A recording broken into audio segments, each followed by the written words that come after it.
The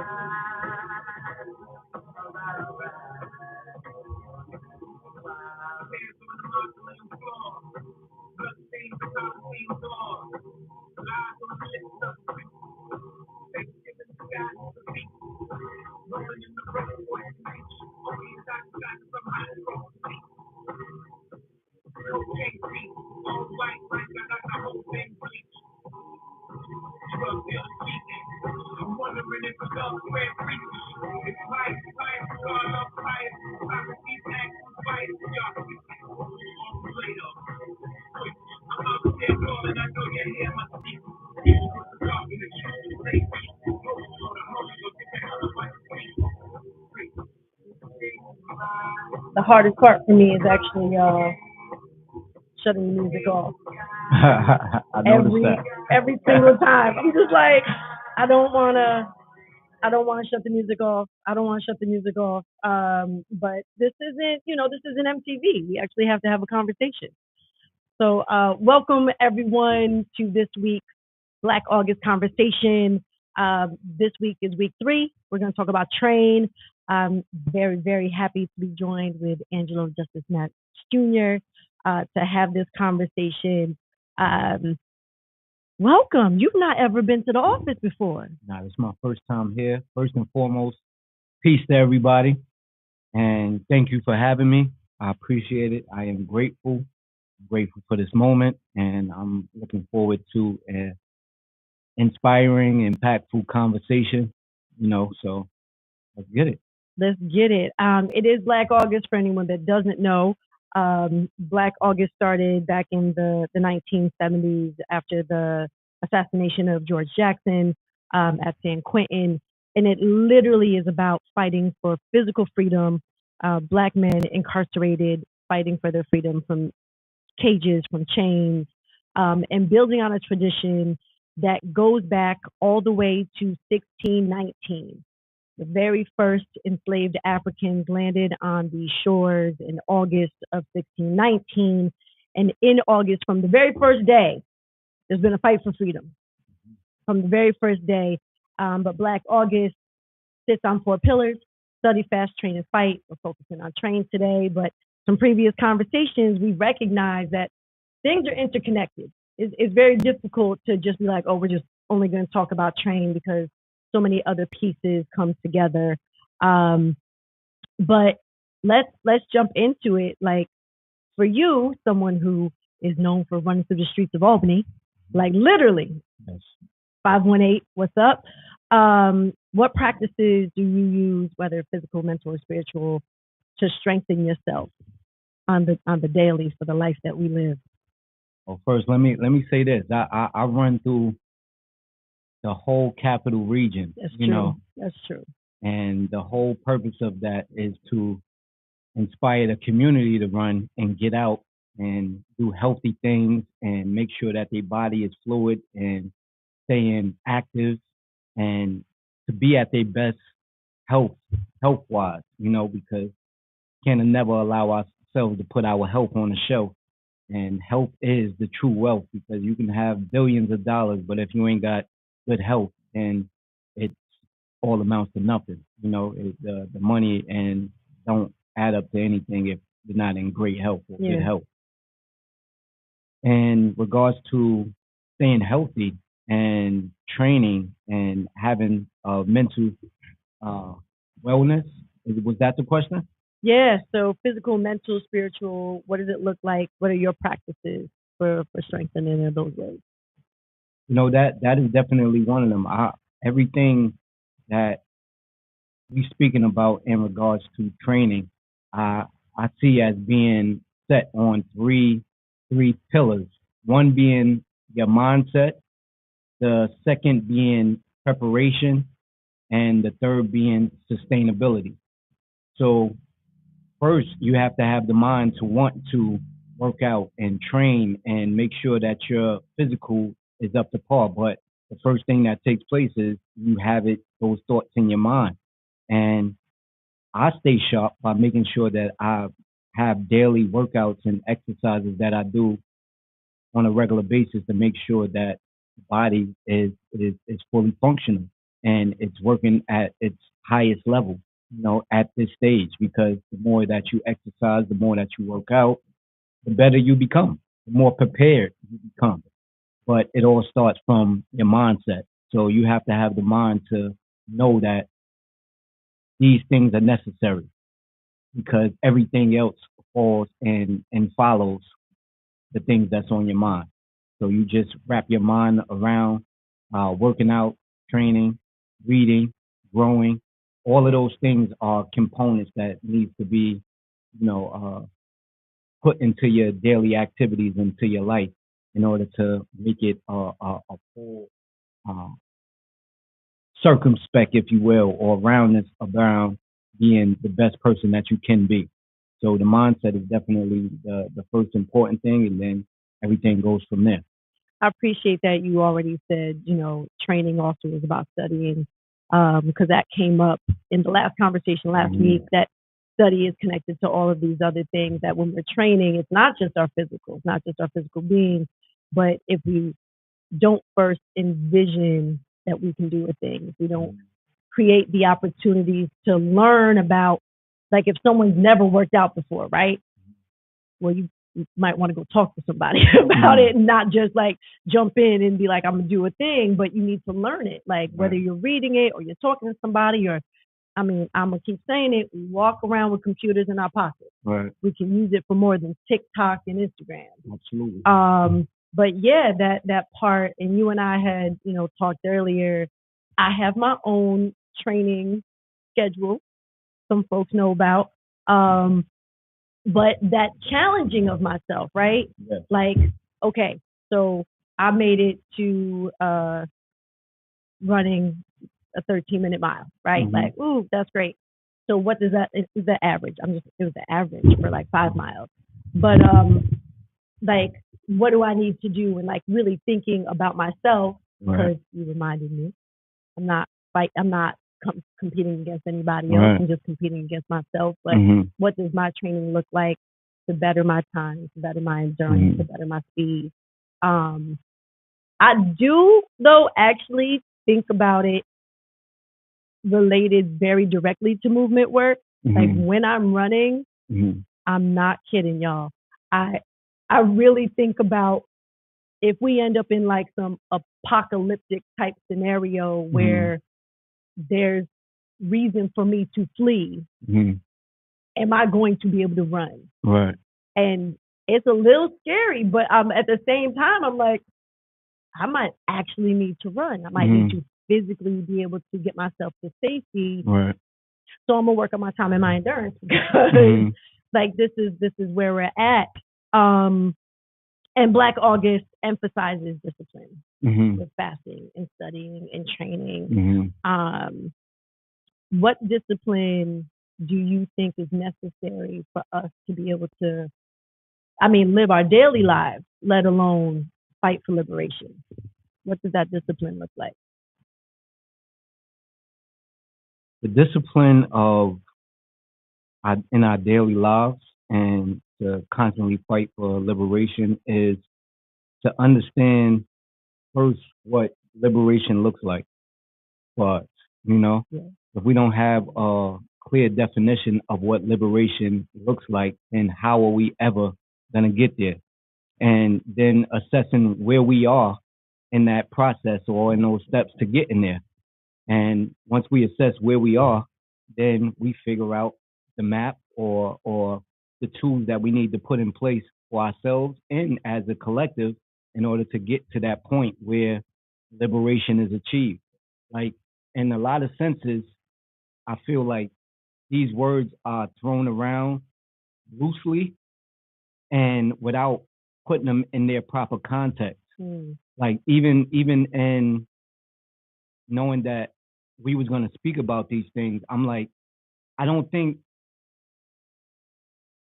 for the most part that true liberation as it stands is achievable in this lifetime.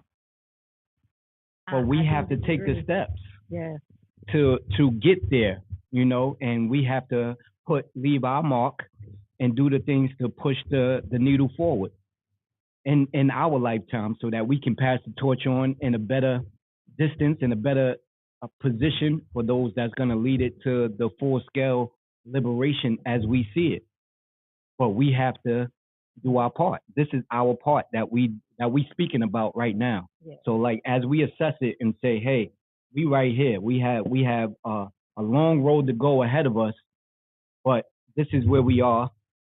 And the lives that we live, you know, and we pray and we fast and we do everything that prepare us back to that second pillar, prepare us to be in the best position to survive any incident that we are engaged in, whether it's apocalyptic, whether it's an occurrence with one of our own or with the, you know, opposition, whether it could be any type of occurrence, because all of those things are coming at us as Black and brown people. Like we are always on guard and have to always be in the mind frame of knowing that everything is coming from all different angles. If we're not aware of that, then we actually are not in the right mindset, and we're not properly training ourselves to be ready for all of those things. So the discipline aspect of it is staying consistent, being on guard, but at the same time, it's a balancing act that we have to perform, because, you know, remaining vigilant all the time, doing your due diligence and being situational aware of your surroundings and things of that nature on a regular basis. We always gotta be hyper vigilant, and I know that we have to balance things out with rest at the same time. Yeah. So all of those components are very important, because we can't do anything at a high degree, at a really effective degree, if we don't put all of those elements in there and remain disciplined in that way to do those things and really execute and function on a high level to push the needle forward for the baton that we're going to eventually have to pass on to the next generation. That level of commitment, it takes a lot. It takes a lot of energy. It takes like your emotional well-being, your psychological well-being, let alone your physical well-being, to stay on top of all the things you're talking about. One of the things that I love about the 518 runners is it is a collective. It's not one person, right? So like, how do you think we can kind of translate that into us collectively training, right?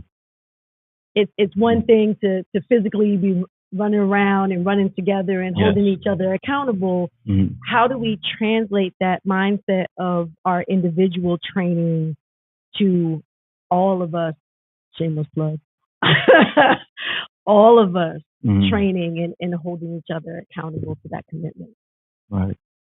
So first and foremost, let me get the name right. It's Cap City Runners. Yep. We run the 518. Yep. That we part. run to the community to inspire the community to run.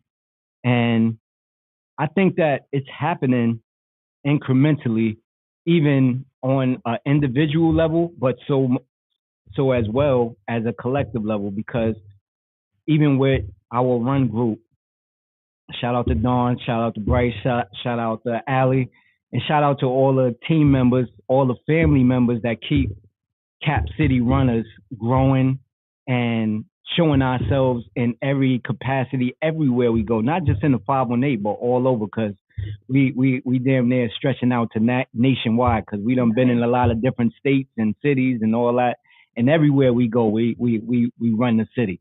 Know that. Yeah. But nonetheless, I truly see that it's growing on an individual as well as a collective level, because even if they're not doing it with us per se or running with our run group, the seeds that we're planting by it being shown on social media or people in the community seeing us run, like I say this all the time, we building community by just running through the community. Yeah. And people see that, and the first time you see them, they might be like, yo, I got to get out there with you. And then you throw the plug in there like, yo, pull up anytime. These are the days that we run. Yeah.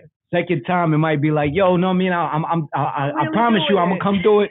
And then that third time usually be the charm, and they be like, yo, I'm coming tomorrow. You know what I'm saying? So it plants the seed, and even if they do it on their own, the seed is still planted. We nurtured that by the consistency and by the discipline, taking it back to that they see us doing it on a regular basis, and just doing it as a collective makes it even stronger, because like I always say, teamwork makes the dream work. And when they see things done as a collective, it's so powerful. And especially it not being seen and represented as far as like run groups and by Black and brown people, like in a community, doing it consistently. And we're 2+ years in now of doing this weekly, daily, on a regular basis. Yeah. And all of us that's involved in it as founders, we've been running way before we came together as a collective. So for us to do it as a collective and have built what we have, it's a beautiful thing to behold.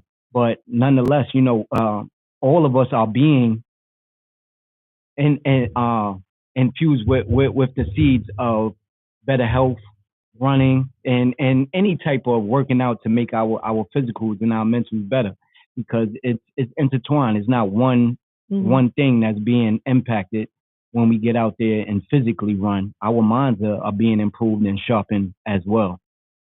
It's funny because you brought it right back to the fact that individually y'all were running before you came together. Yes.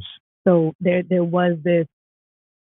It was one of us before it was all of us. There's Absolutely. One person and different people in different places until y'all came together and realized that part that you had in common, and the ability that united, you could build something even stronger and something larger. Absolutely. And I think it really does speak to the spirit of Black August. Yesterday was the day of days for Black August, August 21st, for folks that don't know. Three of the things that happened on August 21st. In 1791 was the Haitian Revolution. If you don't know, go look it up. 1831, Nat Turner's Rebellion. Again, if you don't know, go look it up. And 1971, it was the assassination of George Jackson at San Quentin. Like these powerful moments that happened. And August 21st is just one day. There are so many days in August, birth of Marcus Garvey and so many others. But it starts with someone who then meets somebody else, and they come together in this collective to build a resistance. A resistance to oppression and racism and all the nonsense. One of the things that I really appreciate about Black August, and I hope that others find it, is it's about Black liberation. It's about Black folks always fighting for our freedom. It applies to everybody. Like if you look at the lessons from the inception of this country, of our fight for freedom, every other group that's oppressed could take those tools and tactics and apply it. Right. And we've seen instances. The civil rights movement, it was for Black folks, but it wasn't only Black folks fighting. So it reminds me of that one person who thinks, oh, it doesn't matter if I get out and run, right? The person that's on the stoop watching everybody run, oh, maybe I'm not going to go, but they themselves may inspire somebody else. And I think it's powerful, and I think it's important when we're thinking about training and Black August and fighting for freedom. It is important for us to come together, but not to discount that every single person has a purpose and has a way that can help to push it forward. Absolutely. Every one of us has a role to play, and we run past elderly people and people that is beyond probably getting out there and physically running with us on a regular basis. But just for an elderly person that is beyond the stages where they may be able to get out there and physically run, the seed that's being planted by them seeing that and then them speaking it, or just by being motivated or impacted by the sight of seeing men, women, brown, black and brown men and women running through a community that is oftentimes looked at as not a good environment, and we're doing something that you only see in uh, the not urban environments, but sort of like the word is escapes me not our right majority now. neighborhood. Like not in the suburbs or somewhere like that. And when they see that in our community, that changes. It starts to shift the mindset of how they view our communities, that we are capable of doing all of these different things that you see in suburban communities or well-to-do communities. And these are the steps that we are implanting in the people that witness this, that might not be able to get out there physically, but it starts to shift their mindset into knowing that these things are also possible in our community. And these build the framework and the mindset to be like, all right, we are about betterment, about changing, about shifting, about achieving liberation, because all of those things are different components and aspects of liberation. It's different ways that you can actually infuse liberation and actually achieve that by the different things that we do. And like I said, everybody has a role to play, and the way that you fight liberation might just be keeping your dollars in the community. You know what I mean? Part. If you keep your dollars in the community, train your wallet on where you spend your money. If you're going to train something, you can also train the economics and the impact, because we don't have to. No, we're not shopping at Target. We're still not shopping at Target. Absolutely. Let them feel that pain. Yeah. You know what I'm saying? Yeah, absolutely. It's all the pieces of training that you talked about. I'm getting the visual. I'm a very visual person of like when y'all are running, and the training of the mindset of what people should expect in their communities, of what they deserve in their communities. It is beyond the physical, because in communities that are majority Black and brown folks, they expect it to be dirty and trash all over the place. And I'm saying this as somebody that grew up on Hamilton Hill here in Schenectady, and has lived on the north side in Mount Pleasant, and these are impoverished neighborhoods that don't have a lot. And that expectation of, I'm just going to throw this cup out the window and drop it on the ground. I stopped somebody from dropping a cup by my house one day and said, I'm sorry, I need you to pick that up. And he's like, what you talking about? It's not that serious. I said, yes, it is. We live here. He goes, I don't live here. I said, well, I do. And he picked up the cup. He wasn't happy about it. City worker was sitting there across the street, and he goes, thank you so much. I didn't know what to do. Because it was, it's not a big deal. I'm just dropping trash on this ground. We live here. You might not live here, but you sitting here right now. Absolutely. And you felt like that was acceptable. But when you see people out and about in the community, running, walking, talking to their neighbors, you might think about your neighborhood a little bit differently. Absolutely. Just a little bit. Absolutely. So, yeah. And just to add on to that, again, I say that the foundation of this conversation and I definitely want to speak to what you were speaking about the beginning and of Black August, because in my mind, Black August could be any month. You could make Black June, Black July, Black October, Black September. It's always Black August. These occurrences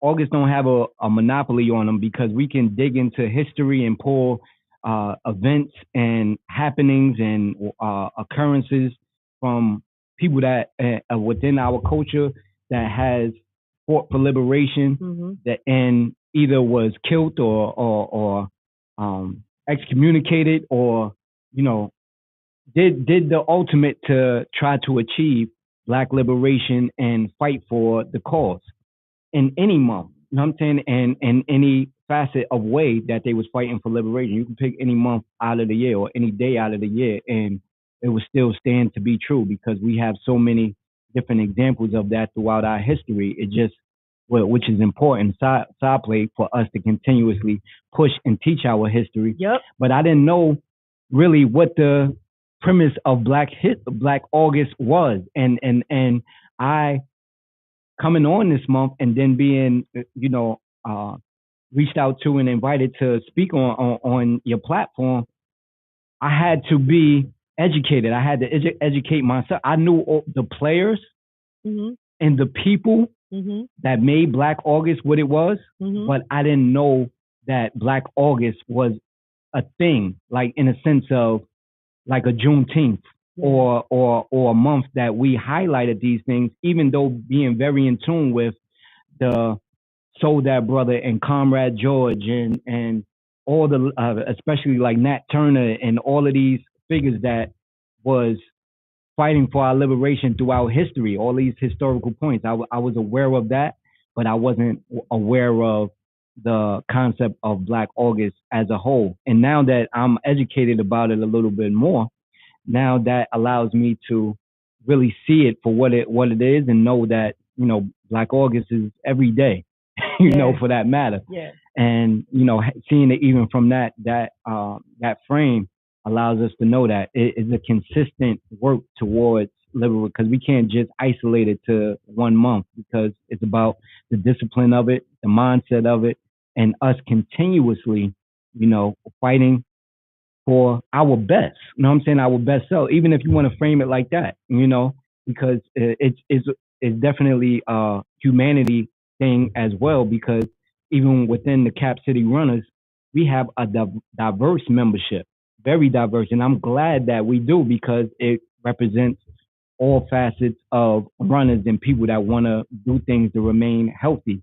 And then with that engagement, that allows us to move forward with whatever efforts or things that we need to push forward to those other communities that might not be aware of our causes or the things that affect us directly, So all of those things are extremely important. So I'm thankful for this platform, and I'm thankful for, just the invite so that it can make me brush up on exactly what Black August is all about, and reintroduce myself to the concepts of it as well, because, I got introduced to George Jackson when I was incarcerated, or better said, Comrade George, when I was incarcerated, and read Soul Dad Brothers and Blood in My Eyes, and so many other books that educated me about the fight for freedom and the fight for liberation and how it's ongoing.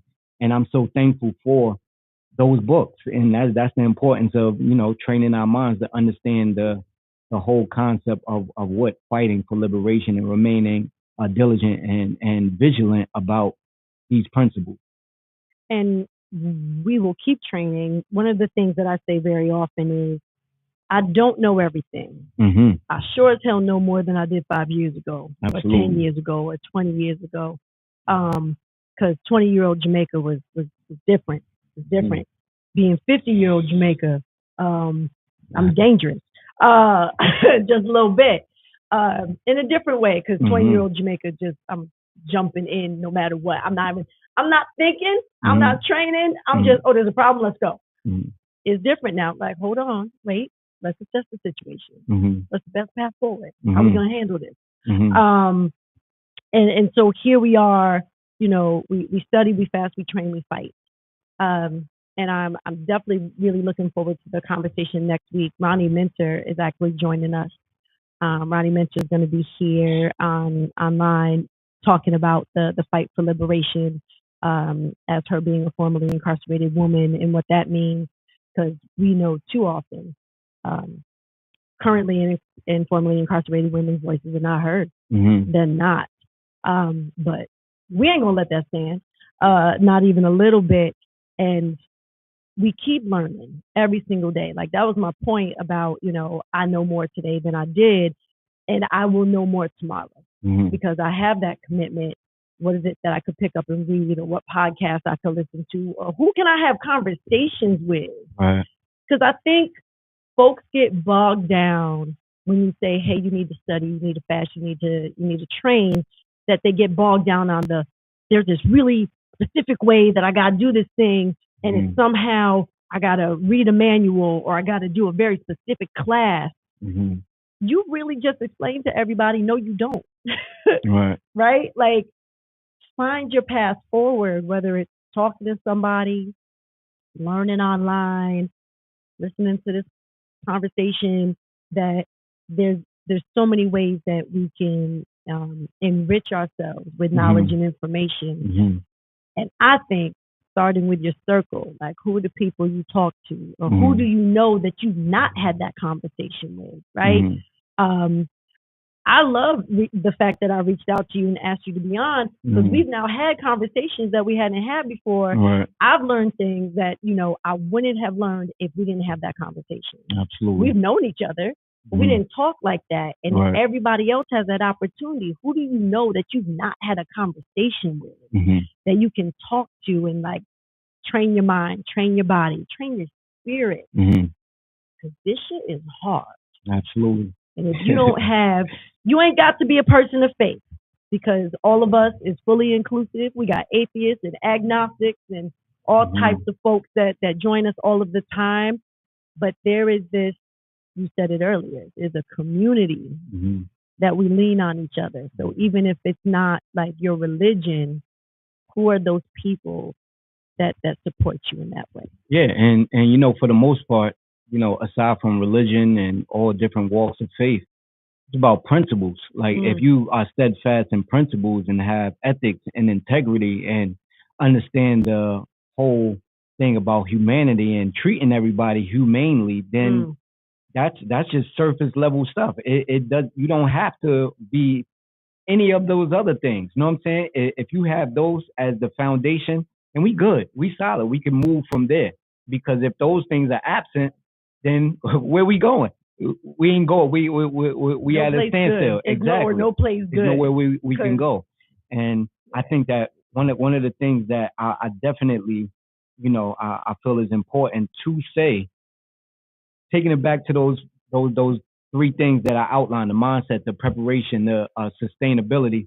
You said 20-year Jamaica is totally different from 50-year Jamaica, and 20-year Jamaica would just be right on go without proper preparation and training or anything.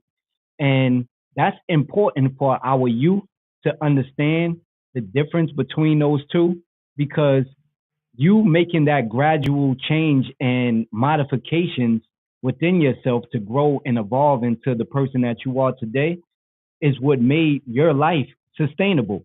Had that not been the case, I don't know if I will be here talking to 50-year-old Jamaica. You understand? So it's important for our youth to understand, even though a lot of them is on go and they like, I'm with the smoke. I'm ready to jump in wherever I need to go. Because I was like that, But the key thing to that is that way of thinking is not sustainable. It really isn't. It is based on having a lack of emotional intelligence, situational intelligence about the environments that you're in, and understanding what you need to do in order to sustain yourself, the people around you, and make sure that you are here tomorrow to survive. You surviving the incident or the occurrence so that you can be here tomorrow to talk about it, better assess, and figure out how you're gonna approach and do things better the next day. If you don't survive the occurrence by just jumping in and being on go mode, 9 times out of 10, unfortunately, you're gonna be on a T-shirt or on the wall. And the purpose of any fight towards liberation is to always make sure that the things that we put in place are sustainable. You can have a good moment, but we're not here just to have a good moment. We want to make sure that everything that we are doing is sustainable and the things are long lasting and it has a long lasting impact so that it can be carried on way beyond our physical existence. Because if it's not, then it's like, what are we doing? We might have a good moment, but just like taking it back to Comrade George, if he didn't write those books, it would be just people telling us about his experiences instead of us being able to take it like the art that it was and digesting it, and then moving on with his thoughts, his ideas, his concepts, and the way that he functioned and became the man that he was. Yeah. You know what I mean? So those literary offerings that he made was key. That's why it's like so important to read and to even write yourself and make books and things of that nature, because that was one of the main purposes why I made my first literary offering.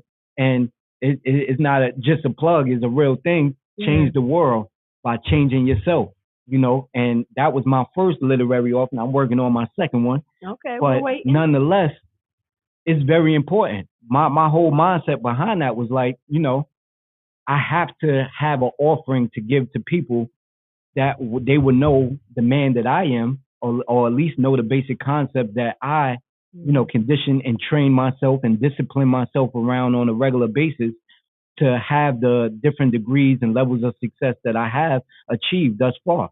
So I look at it as a success manual. Yeah. And I give that up to people so that they can have it. It's in the world, can never be taken away. Even if this physical body is gone, it's there. Just like Soul That Brother and Blood in My Eye is there. But people can't erase that. Yeah. You know what I mean? It's there. So we always want to make sure that we're doing things that's sustainable. In 20 years, Angelo Justice Maddox Jr. didn't have that mindset. You know what I'm saying? And it's important to understand the difference. And we want all of our youth to have sustainability, because we need y'all in this fight. We do. Liberation. So much. Y'all so are much. the force that, you know, that we need to not just only pass the baton on to, but for now to fight alongside of us. You know what I'm saying? Because, you know, 46-year-old Angelo Justice Maddox might not be in the same condition, even though, you know what I'm saying, I feel 20, you know what I'm saying? Yeah. But yeah. I still want the young brothers and young sisters by my side, so that, you know, I can teach you the things that I know, and we can have a more better chance at success in our engagements with whatever forces that we come up against. So we are needed, you know what I'm saying? So, and we're going to come with a sense of experience and things that's going to lead us in the right direction, that's going to make us know that, you know, with the training, the discipline, and all of those aspects, going to make sure that we have things in place that's going to be sustainable. So everybody got the message, right? You ready? You ready to, like, take on the charge, get out there, do the things you need to do. I so appreciate that you came through. I hope it's not the last time. Right. There are plenty of, there's so many different things we could have talked about, right? So this is just one conversation to be had. I look forward to you coming back and having more conversations. We're going to wrap it up for tonight. Again, next Friday, Ronnie Mentor here for the conversation about fight, because we don't do all these things if we're not moving into action. Yeah. We have to figure out, how do we fight back against, I mean, hell, right now, everything that's going on in this country, let alone the world. You talk about books that are here for others to have. We got to worry about a man in office telling us we're going to burn the books. Right. So y'all go hide your books. They can't read them anyways. But we're going to keep having these conversations, and you're right. It's not just August. It's every single month of the year. Yes. It is always Black August. It is always Black history. It is always the fight for liberation. We started in 1619, and we're not going to stop until we're all free. I appreciate you coming. Freedom is a must. Freedom is a must. Also, shout out to co-founder Sean Young. Yes. So we will be back next Friday. Thank you again, Angelo, for coming through. Glad to have you here. Thank you for having me.